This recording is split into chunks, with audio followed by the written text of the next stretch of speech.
Well, howdy doody there. You are most welcome to my YouTube channel. I'm going to return this one today. I read it fairly fast.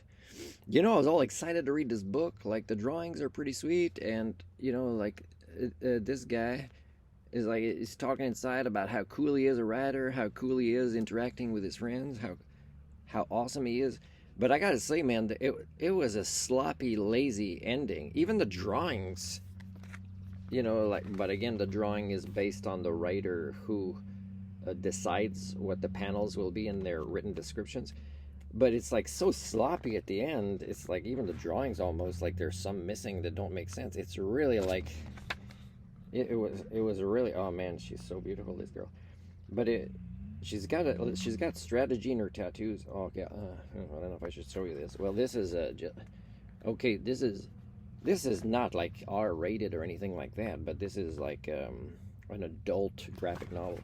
But look how sweet that is, that you kind of put tattoos there and then another similar star in your face. That's a pattern, and it's not excessive. And it's something like a star, it's not like words that people barely understand they think is cool. It's like this Chinese drawing, and it's like it says this, but you're not even sure it says this, because of the source, and you don't double check it, but you still get the tattoo. And the Chinese maybe interpret that differently, that symbols. So, like, this is just some sort of interpretation that's spread in our culture that it might not even be accurate. Oh, and you know what the symbol, the symbol for peace is, by the way, for a lot of the Asian cultures, a long time ago. I'll look it up. Anyways, the ending is very sloppy, so I'm disappointed in this guy. You should have not written so much about how cool you are and written a better freaking conclusion. I'm just going to read a questionnaire that was quite a few questions I had to fill out. And of course, I'm honest. So, what's this one? Oh, yeah. Within the last 10 years, have you been suspended, expelled, or formally reprimanded by a secondary or post-secondary institution? And I wrote yes. And I said the main institution in question is Vancouver Island University. And I said the main, not the only. There's been a few disputes when it comes to human standards. I reprimanded my own Muslim Master of Arts Sustainable Leisure Management master's degree faculty for the reasons outlined in a 26-page letter, available upon request. They eventually asked me not to come onto campus, although I also had staff status with VIU, making it complicated for my ongoing tutoring of their students who needed me.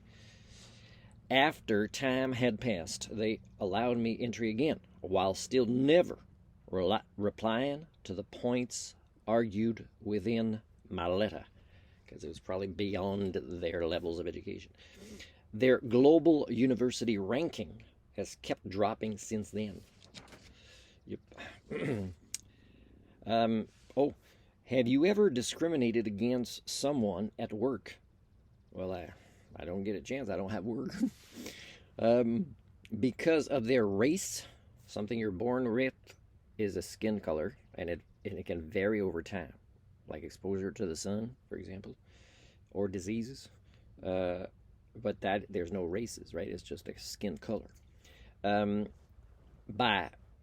says their race, color of skin, sexual orientation, which is often, again, something you're born with. But there are environmental factors that occur that also guide these. Subject for another. Or religion. Now, religion, you're not born with it, as much as Christians want you to believe that.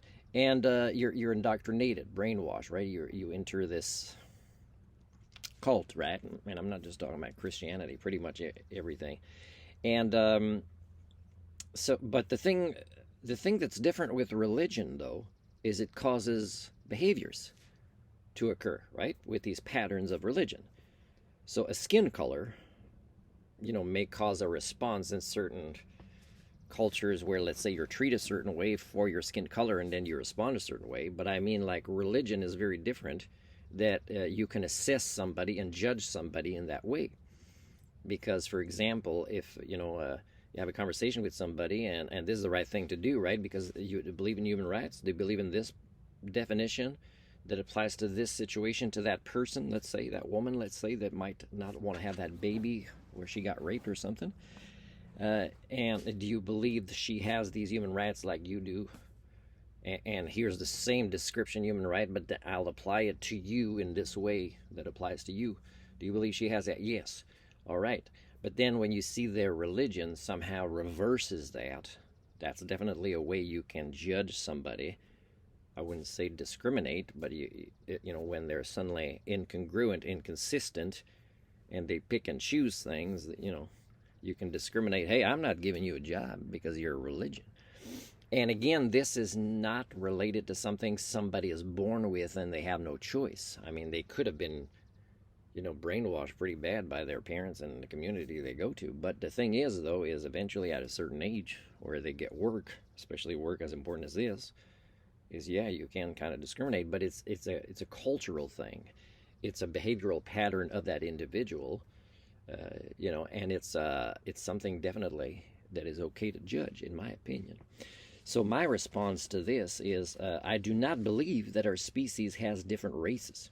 This is not scientifically accurate, and believing so or encouraging such ignorance in dialogue, examples of choices and behaviors of a person using such falsehoods, like saying we have races, is the type of thing that I may judge fairly in an open debate or through an informational discussion on my own time. And I say, well, that's not what I'm going to I say this because if I get hired, I'm not going to have these debates or informational sessions all the time. And then I put like a wink smiley face.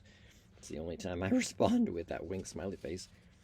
It just is just to show, hey, I'm not always confrontational in this way because these are difficult topics, but they're difficult. We avoid them, and then everybody that is ready to have conversations about them have stupid, non-reality based conversations about it because they were avoided so long. What's ridiculous or true or not true or fair or not fair, or defined as these categories of human rights or not, and then people are afraid to judge by religion or offend religion, when religion, as in essence in many of these conversations, proven that they are at the root of the human rights violations.